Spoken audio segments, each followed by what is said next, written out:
Well, today we're going to continue in our prepping series. If you're a guest, maybe you're here for Father's Day, we've been going through a series on what does it mean for Christians to be ready as when time starts really being noticeable that we are in the last days, so to speak. Technically, we've been in the last days since Jesus ascended. Right? I mean, that we were always moving toward that. But we know that there are signs of how that's going to end. And I'm going to talk to you today about signs of the end. This is probably, in our prepping series, I'm just calling it signs of the end. This is probably as close as you're going to see me get to anything prophecy related, right? Because prophecy tends to be a long study. And so if you got a Bible, turn to Mark chapter 13. We're talking about signs of the end today. And Mark chapter 13, I just want you to hear the word of the Lord. It's kind of toward the end of your Bibles. It's in the Gospels, Matthew, Mark, Luke, and John. You'll find it. If you're on a tablet, I'm using the New American Standard. And I want to read it to you first. Now, there's nowhere to really stop this thing, okay? So we're going to read a lot of it. So here we go. It says, as Jesus was going out of the temple, verse 1, one of his disciples said to him, "Teacher, what wonderful stones, behold, what wonderful stones and what wonderful buildings." And Jesus said to him, "Do you see these great buildings? Not one stone will be left upon another which will not be torn down." And Jesus was sitting on the Mount of Olives. In fact, by the way, this is often called the Olivet Discourse. He was sitting opposite the temple, and Peter and James and John and Andrew, they were questioning him privately. "Tell us, when will these things be? And what will be the sign when all of these things are going to be fulfilled?" Right? So by the way, your human curiosity is nothing new. They had it too, right? And Jesus began to say to them in verse 5, "See to it that no one misleads you. Many will come in my name saying, 'I am he,'" meaning I'm the Christ, and he will mislead many. "When you hear of wars and rumors of wars, do not be frightened. Those things must take place, and that is not yet the end. For nation will rise against nation and kingdom against kingdom, and there will be earthquakes in various places, and there will also be famines. These things are merely the beginning of birth pangs," like a woman starting to give labor, but not yet. Verse 9, "But be on your guard, for they will deliver you to the courts, and you will be flogged in the synagogues, and you will stand before governors and kings for my sake as a testimony to them. The gospel must first be preached to all nations. And when they arrest you and hand you over, do not worry beforehand about what you are to say. But say whatever is given to you in that hour, for it is not you who speak, but it is the Holy Spirit. Brother will betray brother to death, and father betray his child, and children will rise up against parents and have them put to death. You will be hated by all because of my name. But the one who endures to the end, they will be saved. But when you see the abomination of desolation standing where it should not be, let the reader understand. Then those who are in Judea must flee to the mountains." By the way, I meant to say to you on the very front end, most theologians call this entire chapter a theological minefield. And so I would make sure before I forget to say it, the Bible is inerrant, but there are no such thing as inerrant interpreters. All right? So just keep that in your head, because because some of you are going, "Abomination of desolation, what is that?" Well, we're going to talk about that in a minute. Verse 15, "The one who is on the housetop," Jesus said, "must not go down, but go in to get anything out of his house. And the one who is in the field must not turn back to get his coat. But woe to those who are pregnant and to those who are nursing babies in those days. Pray that it may not happen in the winter. For those days will be a time of tribulation such has not occurred since the beginning of creation, which God created until now, and never will. Unless the Lord had shortened those days, no life would have been saved. But for the sake of the elect whom he chose, he shortened the days. And then if anyone says to you, 'Behold, here is Christ. Behold, he's there,' don't believe him.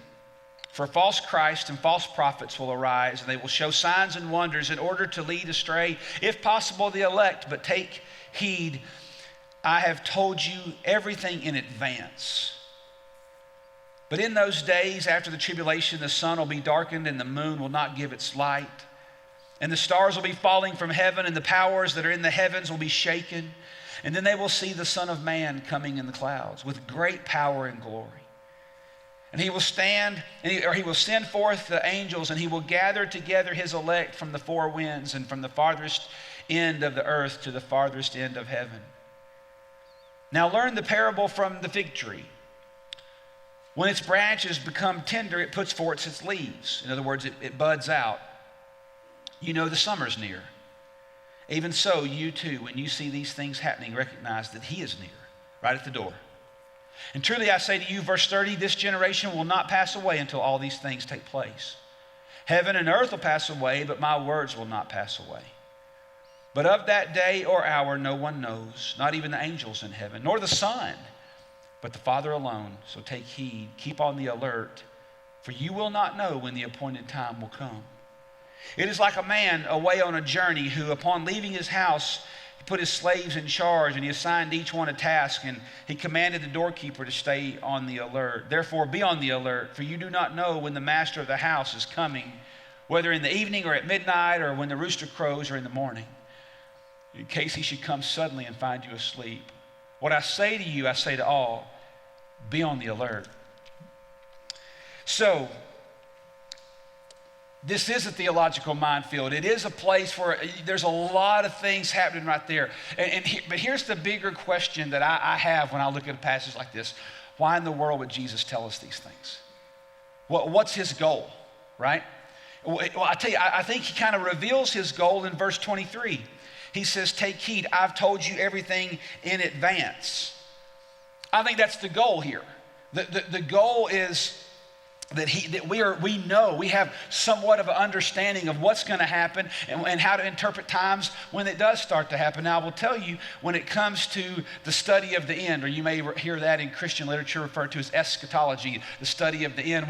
When you start studying those things, many people have turned that into a scholarly work. In fact, a lot of people have made entire careers out of that, and books that have filled up, you could probably fill up 3 times this room with the number of books written just on these topics. But I would say to you what I say to you all the time. Remember that the goal of theology is not to make you Bible smart. The goal of theology is not to make you Bible smart. The goal of theology is not to put you at an advantage over somebody else. The goal of theology isn't just so that you can have more knowledge. The goal of theology is that you would know the heart of God. And then by knowing the heart of God, actually do the will of God. The goal of theology is that not that you become puffed up. In fact, even Paul says, knowledge puffs up, but love builds up, right? We know what happens to people who become theologically arrogant. We have Bible words for those people, right? Pharisees, Sadducees. We have words for those people. And Jesus, if you look at what Jesus had to say about arrogant theologians, it wasn't kind. So what is God's goal here? What is Jesus trying to do? He's trying to help us follow. He's trying to help us follow. I love looking at things like this. It's difficult. Like I said, this is a lot of times small group material or long discourse material. I could probably spend a couple of years in Revelation if I wanted to, right? And it is a minefield because it can go a lot of different ways. And so it reminds me of something, a very, very known preacher, still alive and well alive here in America, is a guy named Alistair Begg. And Alistair Begg said something that I've always appreciated. He said this. He said, he tells his congregation all the time, the main things are the plain things, and the plain things are the main things. And boy, I think that's a great word when you look at the scriptures. Because a lot of people have taken the end of time and they will get super specific and get very numerical. And I'm not warning you against that. I'm saying make sure that you know the plain things are the main things and the main things are the plain things. And so what can we look at when we look at Mark chapter 13 and know for sure? There are some plain things. I'm fully convinced Jesus was simply trying to help us understand. I'm warning you in advance. Aren't you glad? I'm glad that I'm not, that we don't have to hit the panic button, right? I mean, if you see something really strange happen or you hear the trumpet call of God, you don't have to panic. Oh yeah, he told me this would happen. If somebody today rose up and said on national television, I'm the Christ, oh, Jesus told me that one was coming, right? See, you got a sovereign God looking out for you. So what are some of the plain things? Well, let's kind of break that down. Number one, I would say here's a plain thing. God warns me here that there will be deceptive leaders. There will be deceptive leaders. Look in verse 6. Many will come in my name, and they'll say, I am he. He says it again in verse 21. And if anyone says to you, behold, oh, there's Christ, or he's there, don't believe him. For false Christ and false prophets will arise.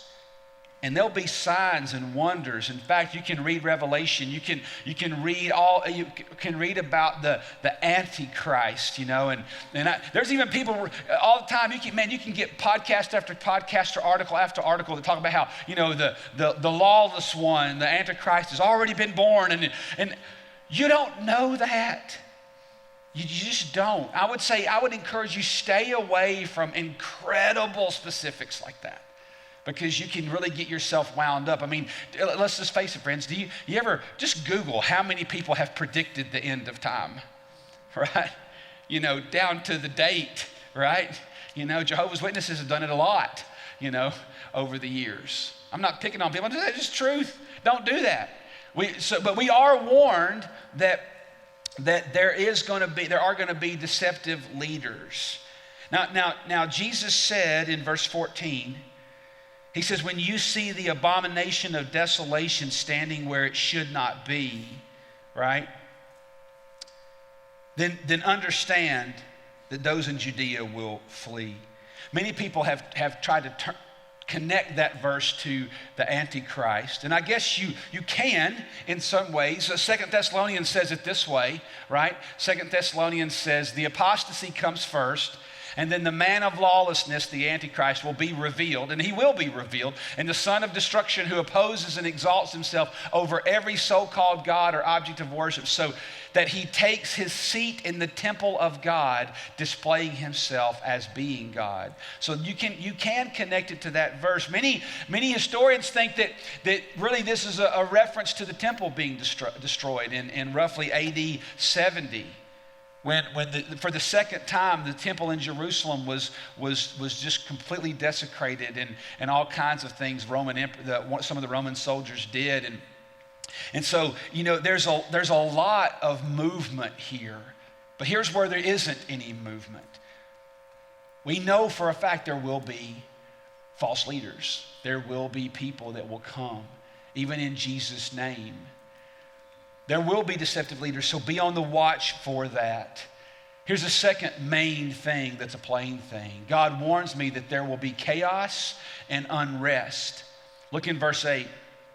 If you look at it closely, it tells you some things. For nation will rise against nation and kingdom against kingdom, and there will be earthquakes in various places. All Californians be scared today. And there will be famines. These things are merely the beginning of birth pangs. Just the beginning, not the end, right? Not the end. So there will be chaos and there will be unrest. But he kind of breaks it down for you a little bit right there.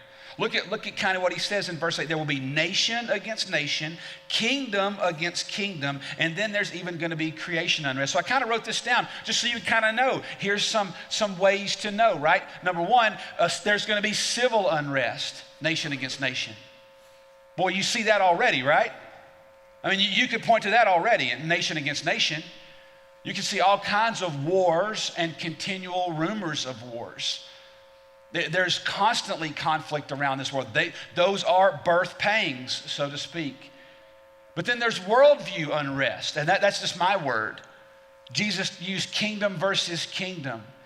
You see worldview unrest, and you even see that, man, I would say right now, at least for like this moment in time, worldview unrest, kingdom versus kingdom, may be way more hostile than nation versus nation. Think about what's happening right now, friends, when it comes to kingdom versus kingdom. How many ideologies do you see competing?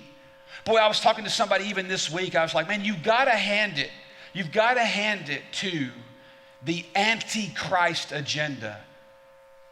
But that is the tearing down of all things biblical, from LGBTQ to anything gender fluidity, to anything between what it might mean with social justice and defining social justice and race and all. You got to hand it to those that are incredibly aggressive. They are evangelizing people. They are. And you got to know that's what it's after. And so you got to hand it to how they're playing for keeps out there.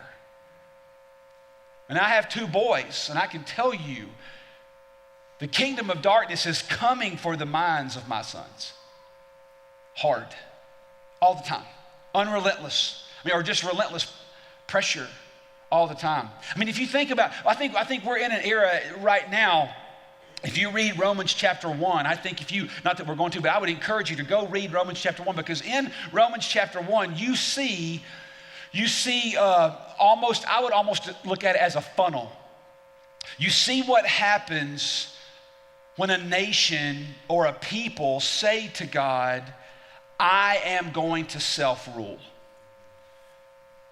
Because when you begin to say, I'm going to self-rule, what you get is the taking, God basically says, okay, you want to live in chaos, then I will let you. And chaos is what you'll get. And so if you read Romans 1, there's a natural progression. God takes his hand off of that nation or off of that people. And when he takes his hand off of that people, it says they began to exchange the truth of God for a lie. They will exchange the things that were once known as truthful, and then they will say, no, that's not that way. I mean, think about America, friends. Like, America has heralded itself. We have heralded our country for decades and decades and decades and decades and decades. We put such a premium on education. We put such a premium on college education. We put such a premium on scientific education and the higher ascent of the mind. And who would have thought that even things such as homosexuality now are just considered the norm? Now we're so far into your anatomy, it doesn't mean anything. In fact, it means whatever you want it to mean. The anatomy you're born with has no bearing on the human soul, and you can choose. It is chaos. And I'm not picking on anybody that has the same sex attracted. I'm saying that's what happens. You see the progression. It used to be that something as shocking as bestiality would be like, oh, that's shocking. Oh, no, now we're down into identifying however you want to. I mean, you see how the spiral down the funnel. The spiral down the funnel when God takes his hand. If you want to self-rule, you can. See, we're in a kingdom versus kingdom unrest. And so now fast forward that to what you experience today. If you speak out against anything that is race related, but yet it's an agenda behind color. For instance, I'm going to share one with you. Black Lives Matter. Black Lives Matter, they do matter, but not according to that flag. Because if you read the people that started Black Lives Matter, what you will find, I watched the interviews. Direct quote, we are trained Marxist organizers who want to tear down the American family ideology. I read it with my own eyes. I took it off their website. That is the root system. Oh, Black Lives Matter. Race is a sin. Racism is a sin, hands down. And the church has not done a good job. I'm going to tell you, in my career time, we have not done a great job of talking about race issues. And racism does matter, but not according to that brand. That is an ideology that's competing for something way different than just color. They're coming after the institution of who gets to lead the family. See, that's an ideology at play. And it is my job to warn you to have the filters to see things the way they are. We are in a kingdom versus kingdom assault on what is true and what is simple. The main things are the plain things. And what I would say to you, friends, is what it breeds is lawlessness. And that is the spirit of the Antichrist. Lawlessness is the end result of the Antichrist. And that's where we're headed, and that's where we're going to continue to head. Watch for the kingdom versus kingdom. We are now in a day where if you speak out against kingdom versus kingdom and against the untruths of society, oh, now you're canceled. You're not allowed to say those things. We are up against very real spiritual principalities. And I am here to tell you, Christian friend, if you're going to speak for truth in your corporations, if you're going to speak for truth in the boardroom, if you're going to speak for truth client to client, if you're going to speak for truth in the classroom, if you are going to stand for the principles of the Lord your God, you need to prepare to lose your job at some point. Prepare to lose your job. But I would just say to you, I've said it to you many times, and I'm going to keep saying it. Just remember, if you are a school teacher, you are not going to stand in front of the superintendent on the day you die. If you're an executive, you're not going to stand against the shareholders on Judgment Day. You're not. You're not. And you should not be afraid. Why? Well, for this reason. The third one is that God warns me that Christians are going to suffer. And Americans hate this verse. Americans hate passages like this. Christians will suffer. We are going to suffer. Look in verse 9. Mark 13, verse 9. But be on your guard, for they will, not if, they will, not might, but they will deliver you to the courts. And you will be flogged. That's not verbal assault, friends. That is beaten. And you will stand before governors and kings for my sake. And here's the qualifier, as a testimony. As a testimony. Jesus is warning you.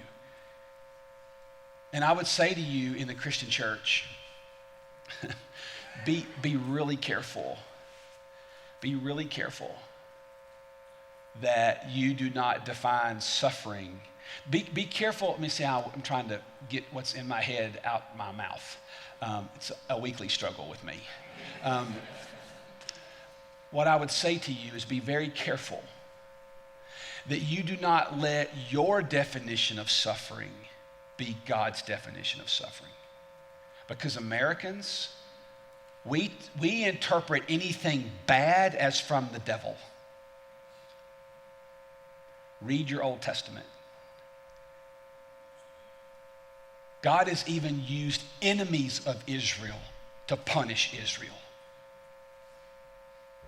We can't fathom that. Americans just can't fathom it. We can't fathom it. Israel couldn't fathom it either.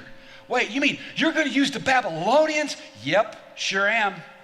And then when that's all done, I'm going to get them too. That's what he did, because he's sovereign over it. He's sovereign over it all. I would just say to you, when you define suffering, make sure you use biblical definitions, not American ones. I'm going to say that again to you. Make sure you use biblical definitions, not American ones. Because we use American idealism. And you can't help yourself. I mean, look, you are an American. My goodness, I'm not just an American, I'm a Southerner, right? We have our own Bible, pretty much. I mean, they keep, they got this new Hawaiian version. I'm like, they need to come out with a Southern one, right? There would be no G everywhere. We take all G's out of the alphabet, right? Every fixing, going, coming, seeing, doing, all that. That's what I tell people that move in from the South. Just drop your G's, you'll fit in great, right? And preface everything by big ol'. And that's a big old truck, and just preface everything by that, But I had some folks from California one time said, hey, they were so serious. This is honest truth. They came up to me and said, hey, you know that thing you said about taking the G's off your words? We started doing that, and it works. And I'm like, I was just joking. You don't have to do it, you know. No, but it really does. You know. So I would say to you, we're going to suffer. In fact, it's a repetitive theme if you haven't picked up on it. It's a theme in the writings of Paul. It's a theme in the writings of Peter. It's a theme in Revelation. It's a theme in Jesus' life. Friends, how many times in the New Testament are we told to endure? We would never be told to endure if there wasn't going to be something we would have to endure. You follow? The very fact that we're told to endure means we're going to need to endure because something that we're going to have to endure is coming. We're going to pay a price for our faith. And I'm just being very candid with you. I really don't think Christians believe that we will. But we will. Mark 13:9 gives you the reason for that. Be on your guard, for they will deliver you to the courts, and they will flog you. They will beat you in the synagogues, and you will stand before governors and kings for my name's sake. See, there is the reason. The reason for Christian suffering is that you would bring glory to God. That in that moment, that you stand and you play the role of the steadfast. And that may not always mean that you are beaten. It could mean that you are fired. You are called in that moment. And I don't think these are always going to be, it will be, very formal at times, just like that's going to be very civic, governors and juries. But I'm going to tell you, it counts, listen to me really closely, it counts just as much with God behind closed doors when you're face to face with the CEO or you're face to face with the HR director and they say, you have to honor somebody's pronouns. And you're like, no, I don't. I don't. You have to not only say that we are an equal opportunity employer, but you have to actually believe and endorse the role. No, I don't. I am all for equality in the workplace, but you cannot force me into an ideology. You can't. Well, you can, but we're going to find out who the Christians are over time. These type of kingdom versus kingdom ascents, these type of things are the majority of our day, and they're not going away. They're not going away. And our role is really hard as a Christian right now because how can we stand as loving people, which we are called to love? But we are called to love according to, wait for it, a biblical definition of it. You see, pop culture, listen to me, Christian friend, pop culture never gets the right to define biblical standards for you. You hear me? Pop culture never gets the right to define biblical standards, ever. I am going to stand before a holy God one day. Jesus said, do not be afraid of those that can kill the body. Be afraid of the one that can send the soul to hell. That's where my awe and reverence lies. And you will be called mean if you don't agree. You'll be called mean and bigoted and even uneducated. You can and you might and you probably will. But the goal is that we testify to the Lord and his principles for life. And if you think I'm just talking today about all that we see with human sexuality, I'm not. I'm talking about anything. Anything from greed to injustice to racism. Listen, man, on that topic alone, there's a lot of people in Southern Baptist churches that do not believe in interracial marriage. And I'm not backing up on that. There's nothing in that book that says that I tell my boys all the time, I don't care if the girl you fall in love with is purple. I want to know that she loved Jesus. And is she going to love Jesus more than she loves you? That's what I want to know. And I'm going to stand on that. And let me tell you, there's a lot of people. I've got people in my family that won't talk to me about this. Well, then just don't talk to me about it. I'm telling you, you're going to have to unhitch what you were taught when you were little. Line everything up with the Word of God, friends. Everything, even the painful parts. We are called to be loving. We are called to be truthful. We are called to be all things to all people until we can't. Those are going to be days of penalty, but our goal is to testify. But I'm going to give you some hope. I mean, this is not the best Father's Day sermon, right?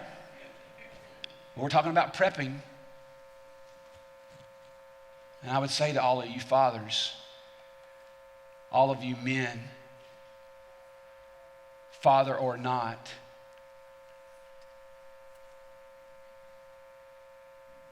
I believe the greatest thing the American church needs today are men. Men with spines of steel and tender hearts that have no backup in them whatsoever. Listen, having a tender heart and a spine of steel is not an enemy of one another. My daddy's hands brought the pain. My daddy's hands brought protection. And my daddy's hands held me gently. I'm telling you, it can be done. We need men. And we're going to need that as we travel into this journey. Passivity is not something we're called to, fellas. We're called to be men of God in the quiet moments and in the loud ones. So here's the hope. The hope is that God will intervene on behalf of his people. That's the plain thing and the main thing of this passage. The plain things and the main things of this passage is that God will intervene. There are going to be deceptive leaders. There is going to be chaos, and there's going to be unrest. There's going to be suffering, but God will intervene. He will intervene. Look in verse 20. Jesus said, unless the Lord had shortened those days, unless, that means he is, if he hadn't, no life would have been saved. But for the sake of the elect, that's you, whom he chose, he shortened the days. What you hear in the sun going dark and the moon turning to blood and all of that, what you hear is there is going to be this this massively climactic interruption or intervention in human history. And God's going to do it. See, that's our Christian hope. That's a fact.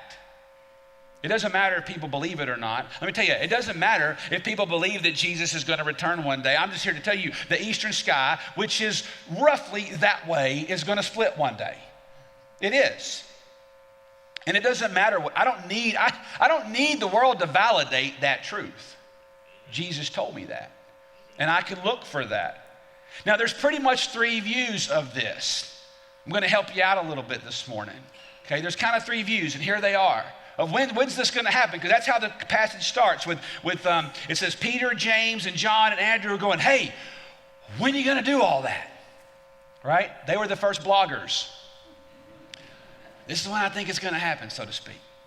Well, there's pretty much three. There's a pre-tribulation, meaning that there's Christians that believe that we're going to be saved from every bit of that. There's post-tribulation, meaning that we're going to go through a lot of that. Then it's going to happen. Then there's pre-wrath, or some have said it this way. There's pre-trib, there's post-trib, and there's pan-trib. So it's all going to pan out in the end, right? I kind of ascribed to the third, right? And I want to be really clear, okay? You can be right in any three of these.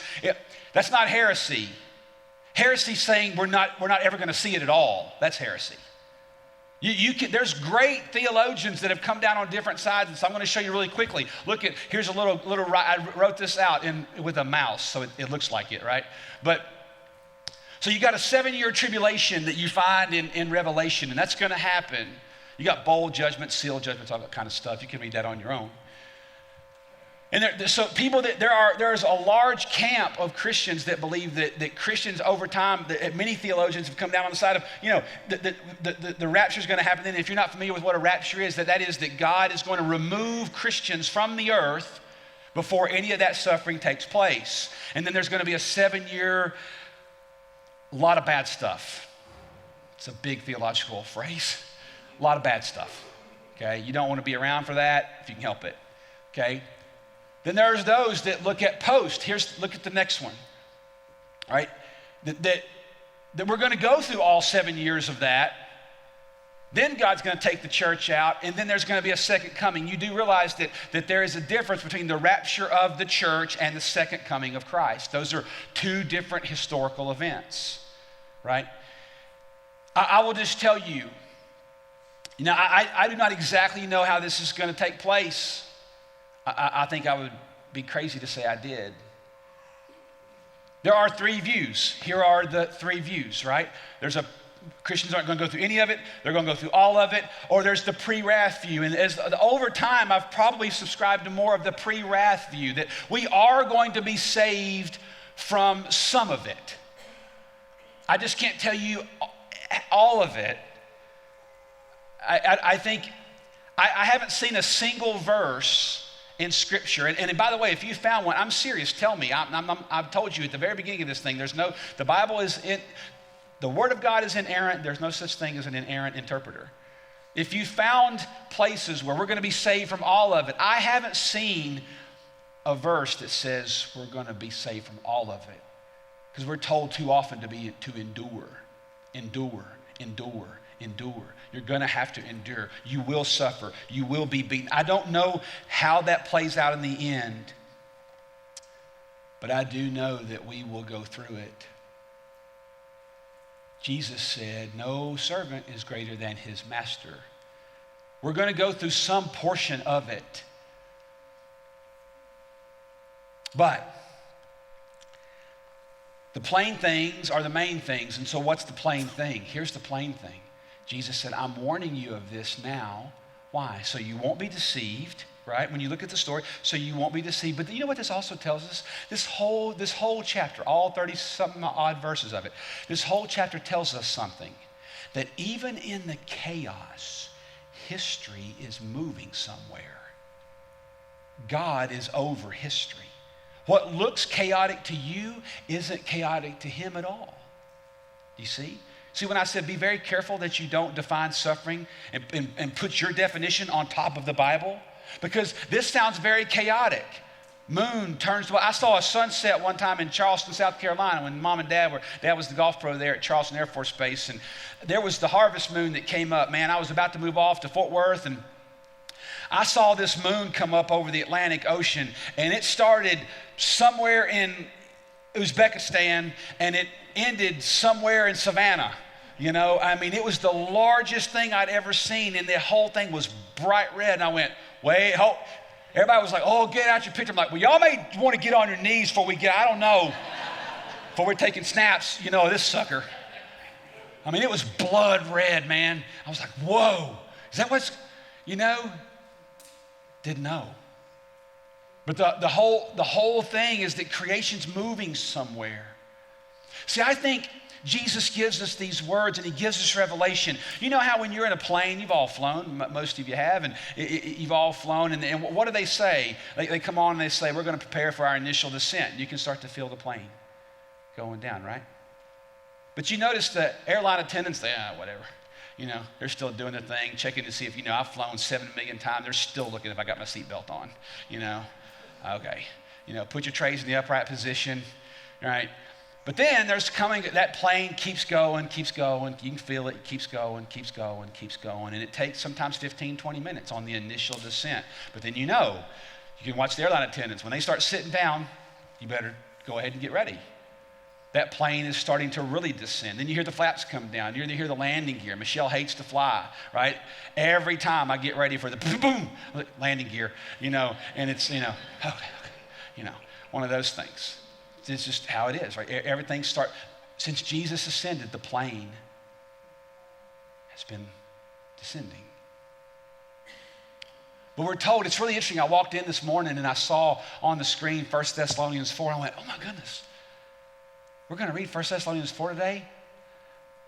Because this is what I thought of in my study time this week. Look at what Paul said to the church at Thessalonica. They were scared.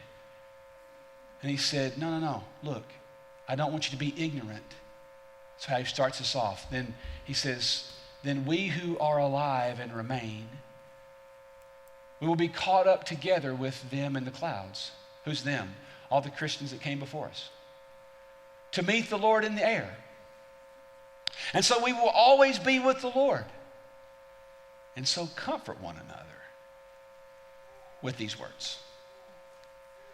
Comfort one another with these words. God gives purpose to life, and he gives purpose to our suffering. He gives purpose to how he's going to play out the end.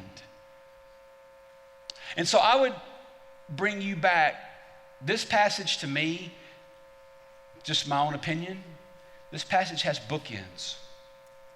On the front end of the passage, Jesus says, be ready. And the very last thing Jesus says is be ready. And in the middle, he says, be ready. We need to be ready. This is not a terrible day for us. It is a great day of anticipation. But before it gets wonderful, it will get worse. And we are to be ready. But we are to remember that there is coming a time when Jesus is going to split the sky. And he is going to take his people, and we will always be with the Lord. You know, it means a lot to us that you would come here today and be a part of who we are. It really does matter to us more than you might realize. Sometimes I think we underestimate the power we have to influence people. You know, if you would look around your world, you'd be amazed at how many people would receive what you have to say to them. You could be a digital missionary. You don't have to post everything on Facebook, or we're not asking you to go on your favorite social platform, but I would challenge you to look around your world. I guarantee you might have a friend, even in a different state or another part of the world, something was said today, whether a sermon, a prayer, a song, something was said that could mean a lot to them. Man, send it to them. You'd be amazed at how much of a difference that could make.